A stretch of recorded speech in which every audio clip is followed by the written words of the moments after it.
আসসালামু আলাইকুম রহমতুল্লাহ বরকাত। সম্মানিত দেশবাসী, আমি cancer specialist doctor SM. Sarwar. বিশেষ করে আপনারা জানেন যে সারা ওয়ার্ল্ডের ডাক্তারদের বক্তব্য হলো ক্যান্সার হলে আনসার নেই। ক্যান্সার হলো একটি মরণবিধি। ক্যান্সার হলে সাময়িকভাবে চিকিৎসা দেওয়া হয়, একসময় ক্যান্সারের মৃত্যু হয়, এটাই মেনে নিতে হয়।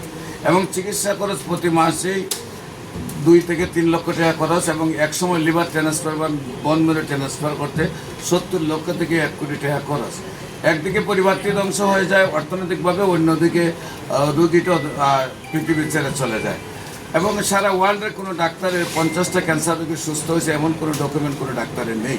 বিশেষ করে আমি বলবো ক্যান্সার গবেষক অধ্যক্ষ doctor SM. Sarwar YouTube, Facebook, Google, TikTok, ইনস্টাগ্রামে সার্চ করলে 5,500-এর ঊর্ধ্বে রোগী সাক্ষাৎকার পাবেন যারা সুন্দরভাবে সুস্থ হয়েছেন।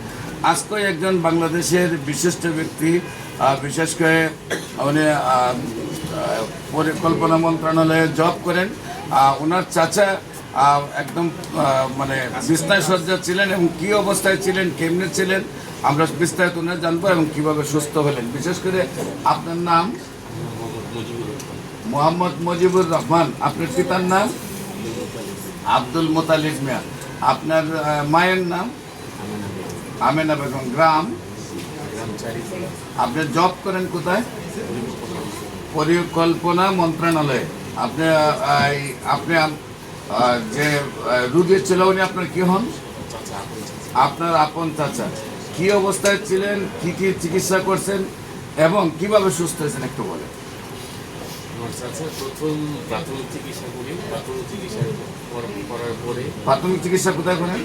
ডাক্তার মুস্তাফিজুর রহমান, যেখানে ক্যান্সার ধরা পড়ে পরীক্ষা নিরীক্ষা করে। ডাক্তার মুস্তাফিজুর রহমান, উনি কোথায় বসেন? ধানমন্ডি পপুলারে। ধানমন্ডি পপুলারে দেখাইছে। বাংলাদেশের মধ্যে উনি অ্যালোপ্যাথির মধ্যে ওনার চিকিৎসাটাই টেস্টে সবচেয়ে ভালো।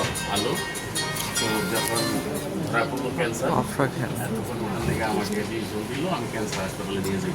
মহাখালী ক্যান্সার হাসপাতালে নিয়ে ওখানে টেস্ট করার পরে ক্যান্সার ধরা পড়লো, আপনি নিয়ে গেছেন কোথায়? হলো মহাখালী ক্যান্সার। প্রোস্টেট ক্যান্সার ধরা পড়ছে।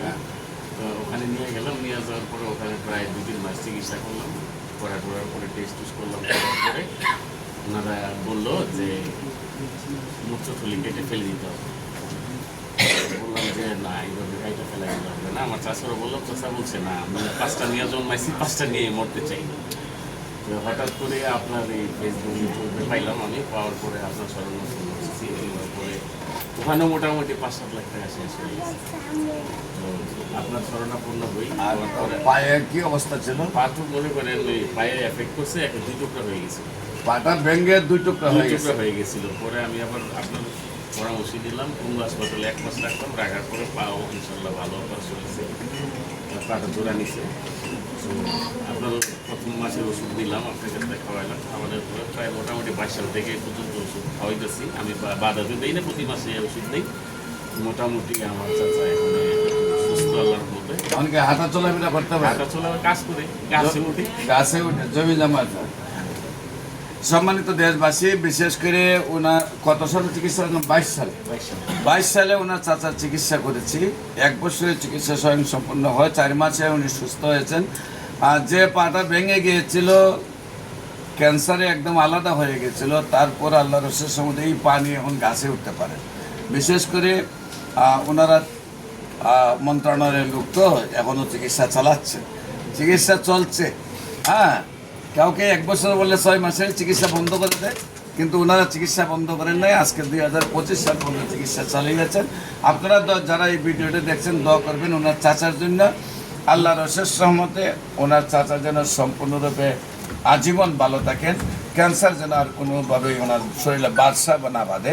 আপনাদের দোয়া চাই। বিশেষ করে বলবো আমি আপনাদেরকে, ক্যান্সার, কিডনি, থ্যালাসেমিয়া, এইডস রোগ সেটি মরণবিধি নয়, সম্পূর্ণরূপে সুস্থ হয়।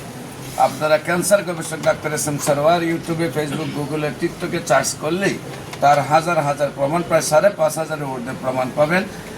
আপনাদের যে কোনো প্রয়োজনে স্ক্রিনে দেওয়া নম্বরে যোগাযোগ করার জন্য আহ্বান জানিয়ে শেষ করছি। সবাইকে ধন্যবাদ। আসসালামু আলাইকুম রহমতুল্লাহ। ওয়ালাইকুম আসসালাম।